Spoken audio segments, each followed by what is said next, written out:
Hello and welcome to this month's podcast from Together for Families, part of Cornwall Council.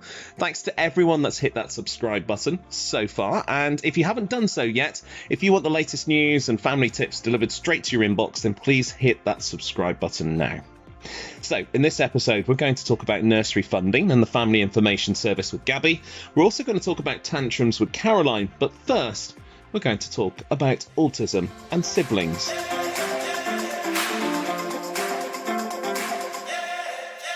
Supporting siblings to understand the autistic spectrum and the associated traits.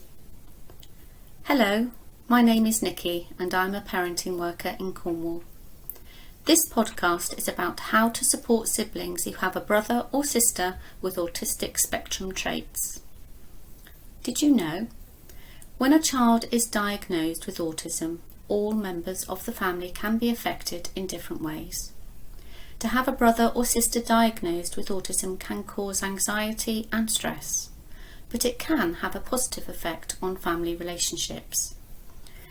When a child is diagnosed with autism, siblings may feel a range of emotions: anger, resentment, confused, fear, concern, worried about what others will think, and they may become socially isolated.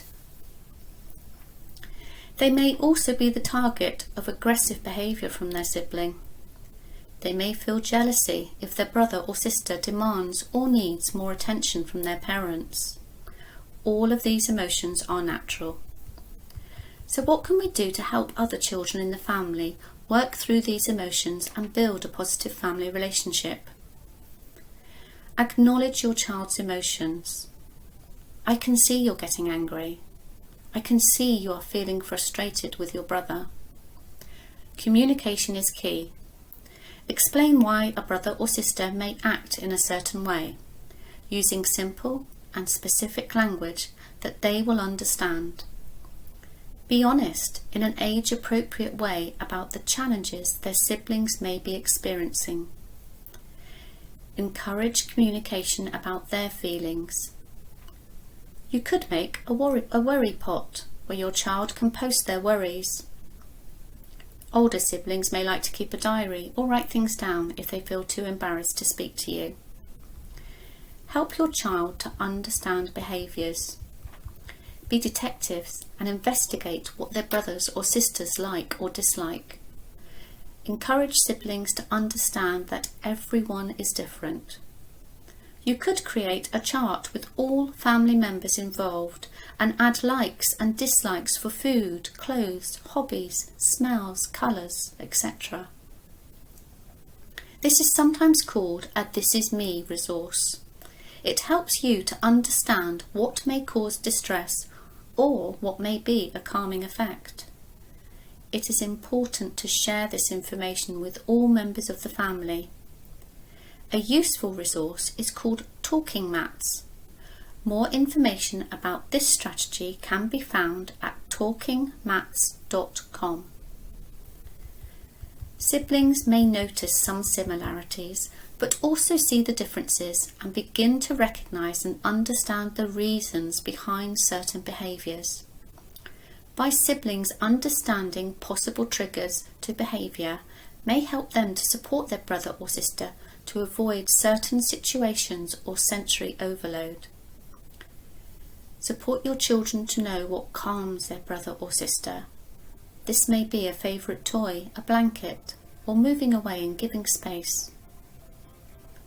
Try to build sibling relationships by sharing in activities that all members of the family enjoy.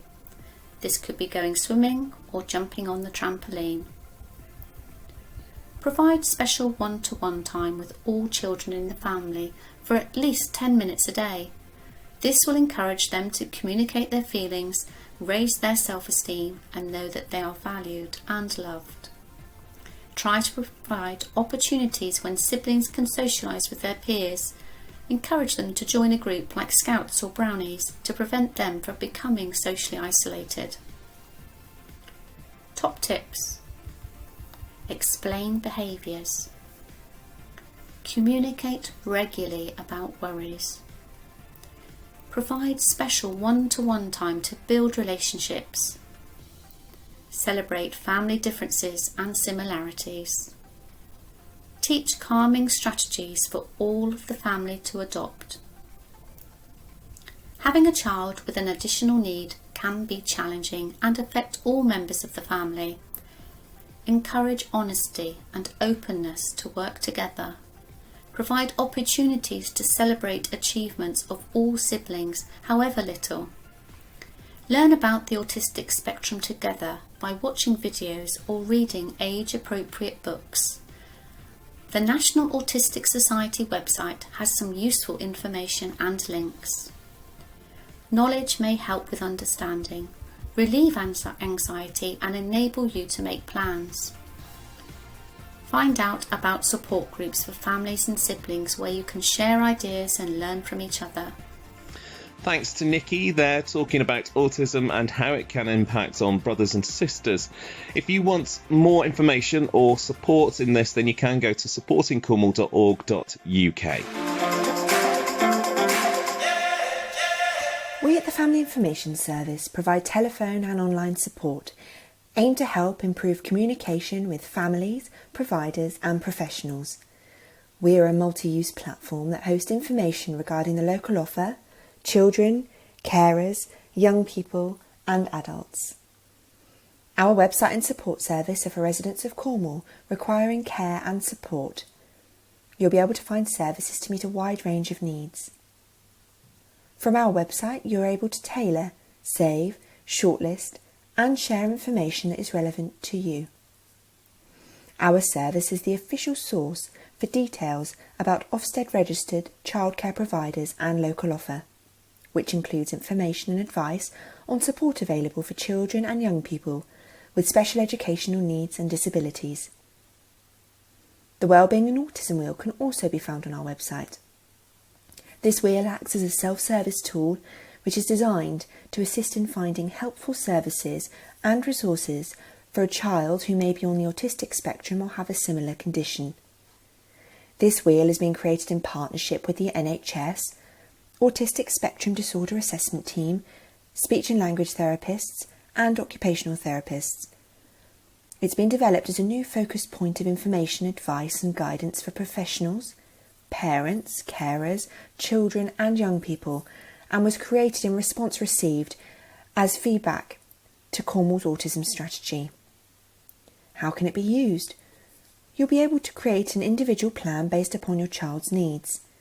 You'll be able to browse over 150 resources which provide practical activities to try at home, in school and in the community. Be able to share with professionals as evidence of what you've tried and how you've been supported in your journey so far. You'll be able to find out about the ins and outs of an assessment, which includes the initial referral process and how a diagnosis is made.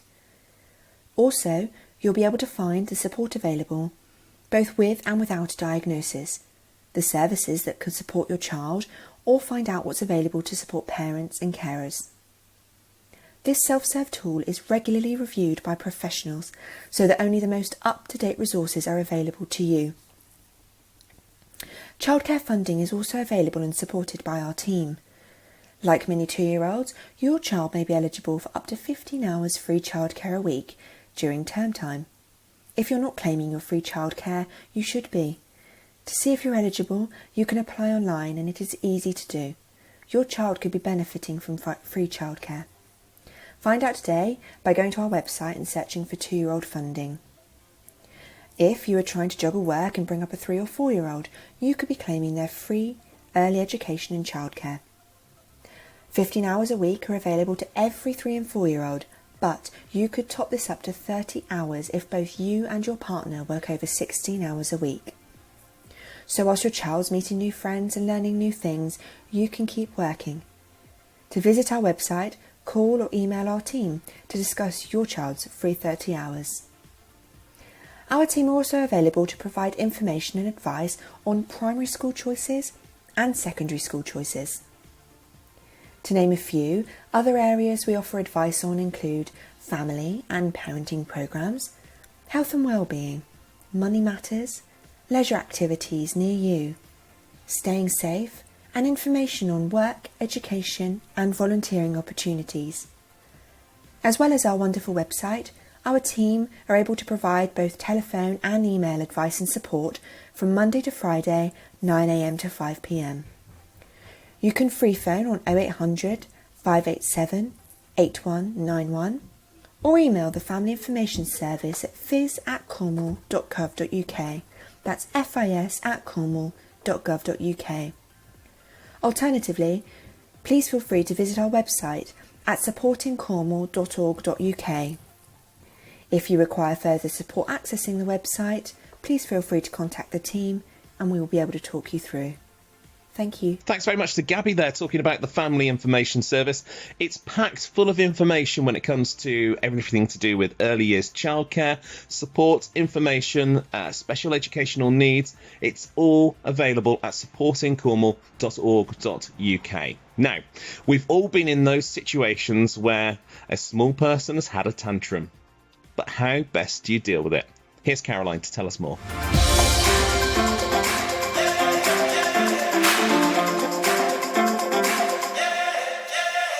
Recently, the Duchess of Cambridge answered questions from her social media followers. While responding to the question, "How do you manage temper tantrums in your household?" Kate said, "Yes, that's a hard one," before laughing and saying, "I also'd like to ask the experts myself." Today, we will explore managing tantrums. Before we start, I have some Did You Know facts. Did you know studies indicate that 23 to 85% of children between 2 to 4 years of age may have a tantrum? Also, 2-year-olds have on average 50 words in their vocabulary. This grows to a whopping 1,000 by the time they are 3. We all know what a tantrum looks like. Legs kicking, child crying and shouting, rolling around on the floor, usually in the middle of the shopping aisle, with onlookers staring and us feeling like we're being silently judged. As mentioned earlier, the average 2-year-old knows about 50 words and can use these. They are learning language quickly, but often not quick enough to express to you what they feel, think or want. And this can lead to frustration and then onto an outpouring of emotion. Encouraging language development will reduce frustration and tantrums in the long run. Interact with your child about everything they are doing, what they are playing with, what they can see. Sing songs and don't worry, you don't have to be like Mariah Carey. Your child will love your voice and the fun time spent together. Have you considered Makaton signing? And for those who don't know what Mr. Tumble does, Makaton helps children communicate their needs when they can't say the word. It has been proven to reduce frustration and can actually promote language development if you say as you sign. A toddler brain is going through a massive change at this time. Connections in the brain, called neurons, are being connected up at a rate of knots, and some of the weaker ones that aren't being used are being pruned to make way for further brain growth. However, toddlers' brains have not connected the part of the brain which deals with regulating their emotions, staying calm. This can happen when the child is older and the development is helped by us, their parents or carers. We need to help our children learn about their emotions. Knowing what they are and naming them will help them be able to tell you how they feel and then be able to calm down. This can be done throughout the day, anytime, any place. Sometimes this can be done before your little one's tantrum escalates into a full, large-scale one. Letting them know they are understood can help. Give it a go. I'm going to give you a moment to think about how many emotions you can name.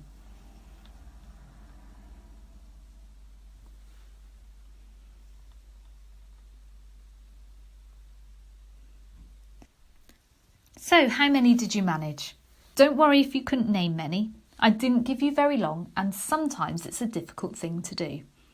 What did you notice about the emotions you did name? Often people can name more of the negative ones than they can do the positive ones. Naming our own and our children's feelings is an important way to help children learn the names of emotions and to understand them. Don't forget to label those positive emotions more than the negative ones. This can create a more positive, happy atmosphere, one which children thrive in. To help your child learn to stay calm, acknowledge your child's efforts and attempts. Praise them, especially pointing out the times they stayed calm. Many children love to be praised and will repeat those behaviours praised and noticed by us. During toddlerhood, the brain hasn't developed to allow the child to think of others. This could be a survival strategy from thousands of years ago. This egocentric point of view can be tricky to navigate, but by talking about our thoughts and feelings openly, asking about their thoughts and feelings and naming them may help them to develop and start to think of others. So you're thinking, yes, Caroline, I'll help my toddler learn about their emotions and how to talk, and that will help. But what about now? What do I do now when my child is doing their best Oscar-winning performance at Great Auntie Doris's house? First, we need to have realistic expectations of our children. They can't be good all the time. They will have off days like us and feel grumpy. They'll sometimes forget the rules on how to behave in public. Having a measured response, reacting to our little ones in a fair and calm way, and remembering they're still learning, will help not only our little ones feel less pressure, but us too. Secondly, we need to look at the child's needs. Have they a tooth coming through? Are they feeling a little unwell? Did they not sleep well the previous night? Or perhaps the bright lights of the supermarket and the multicoloured packaging is causing discomfort. These and many other reasons could be why tantrums are more likely to happen.